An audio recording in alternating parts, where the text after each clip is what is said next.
So the next thing we're going to have a look at is the fingers, right? We've got 4 fingers. Now, in theory it is possible to just lock one finger at a time, okay, in theory, but I don't bother doing that because it requires very, very high level of control to be able to lock one finger at a time, okay? If there's any level of resistance and you've got a little bit of sweat on the hands or any of that kind of stuff, and your heart rate's up and all this kind of stuff, it becomes too difficult to try and manipulate one finger at a time. When your uke is standing there, letting you do everything to you, completely non-resistant, yeah, it's awesome. You can make them dance around and do all kinds of stupid stuff. But in reality, if you actually want to use this, you need more control over the hand. But just to prove a fact, if you were to make a nice little fist around one finger right here, right, and just hold that nice and tight, and then use the other one and kind of twist it out, and see how easy it is for you to pull that out. You know, again, you're doing this to yourself, right? But you can see, if you try that right now, just take one finger and make a nice big grip on it, and just kind of twist it around and try and pull it out. You can see that if you've got a little bit of sweat on there, it should come out reasonably easily, even if you're holding it reasonably tight. If you take 2 fingers and you insert 2 fingers, that kid's laughing, if you insert 2 fingers into the hole, and now you focus on clamping those 2 fingers together and try and pull that out, you should see that that is significantly more difficult to pull out than one. Same thing on the back. If you're going to take the 3 fingers at the end and hold those together, those 3 at the end, so I'm just keeping the full finger out, right? Slip 3 fingers into the hole there, hold that nice and tight, pull in there. It should be a lot more difficult than just grabbing one of those fingers and seeing how easy it is to pull that back out again. Okay, so when we're going to do the finger locks, we're going to do these 2 or these 3. Okay, that's what we're going to do. These 2 together or these 3. So what I'm going to do, just like this, like a pistol, I'm going to place my pistol right here, clamping to the end, squeezing the fingers together. So the fingers are squeezed together. Okay, because that's what we did to try and stop them from getting out of the grip that we had. Okay, and then I'm just going to rotate them away from him, and he's just allowed to play a little bit as he goes in this direction here, right? So obviously, the same as we did before, we're going to put our hand in here and stop him from being able to move. But this is quite useful for him to be able to move away from the pain so I can get a feel of what's happening in here. So clamp this together, place this hand in here, and just rotate it away and back towards him. And that locks that finger over there. Okay? If the hand was turned, so if I switch to the other side, right, I'm obviously able to adjust it the other way if I wanted to, but just for now, make a pistol, clamp the fingers together, right in this position over here, bring it towards us because we want a short lever. I just lived that before today. We want a short lever. He's got a nice long lever out here, right? And just rotate it towards me and up. And that's just going to lock that hand in place. To break it, stop this part from moving, and just apply that lock in the same way. The first one is, which hand do we use? And the answer is, it doesn't really matter.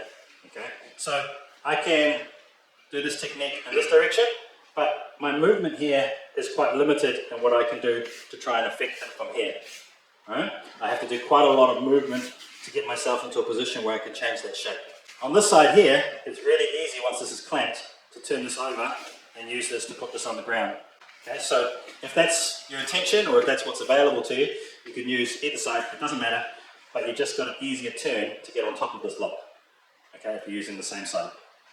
Either way, we know that the other person's got play in here. Now we're doing it slowly, but regardless, they've got play. Okay? To take away the play, how do we take away the play on the thumb lock? We control the wrist. Okay? Same here, right? So boom, it's on my body here, and that's going to be on without him getting any play out of it. Okay? Whereas if I just try and control this, you can manipulate it, twist, you know, get certain things in here, try and change what's going on, even if I have got reasonable control. Now, we talked about the 3. Okay? Again, once we grab the 3, what was the key thing that we had to do with the 2? We've got to clamp them together. Okay? So we're clamping them together, same as we did before. Here's my pistol. Okay? In this position in here, I'm simply applying it for 3 over here. Once you understand the shapes that you've got, and you can twist and whatever you've got, right? Once you're in here, you've got to decide what it is that you actually want to do. Okay? From my perspective, I don't like being here. I don't like being in front of him. I don't like being in this position, right? Where I want to be is I want to be behind him. I want to be choking him, right? I want to be on top of him on the ground. I want him to be face down. I want to do any of those kind of things. That's where I like to work, right? But perhaps from an Aikido perspective, you know, you've got these kind of finger locks and you're going, okay, well, I'm quite comfortable doing something like this or doing something like this or switching to those, you know, because you're more comfortable as Aikidoists operating in this space than I probably am. And if you're coming from more of a striking style, perhaps you're putting yourself in here and going, okay, this seems like a good place for me to smack him in the face, right? So actually using the locks for the sake of moving him rather than trying to necessarily finish the lock.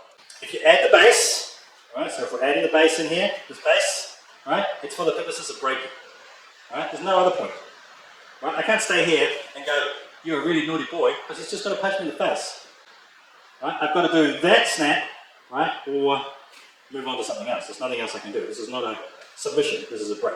If the person's resisting, it goes on much faster, right, because the person's resisting, we all know that. Like if a person in Aikido is resisting a wrist lock, it goes from nothing to everything, right, all at once, right, and sometimes it goes snap, right, because that's what happens when people resist, right. So the softness that we're doing within our training, right, that's not necessarily going to be represented when you actually do this to some guy at Pack and Safe who's like doing something bad. All right, we're going to do one more technique that involves a finger. Before that, we're going to introduce it. Okay, so this is a little come along right here that you will probably have seen before. Okay, a little gooseneck kind of shape in here.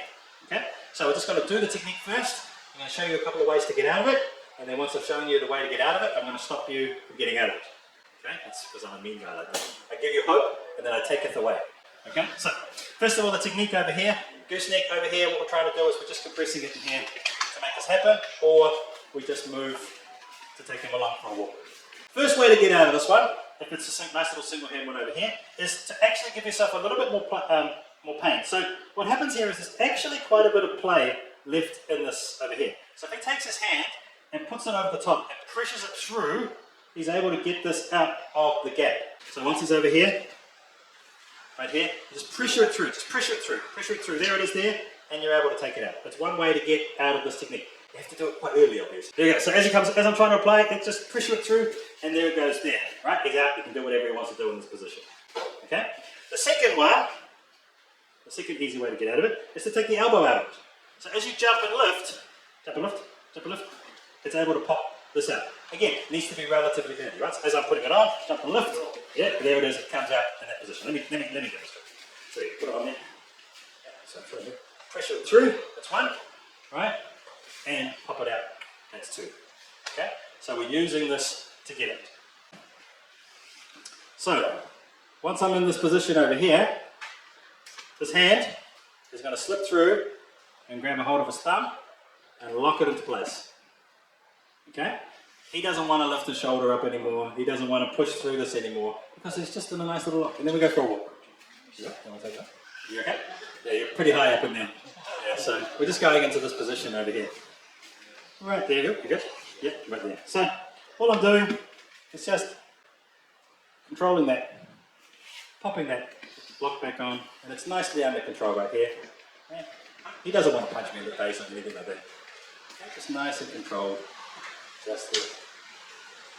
Okay?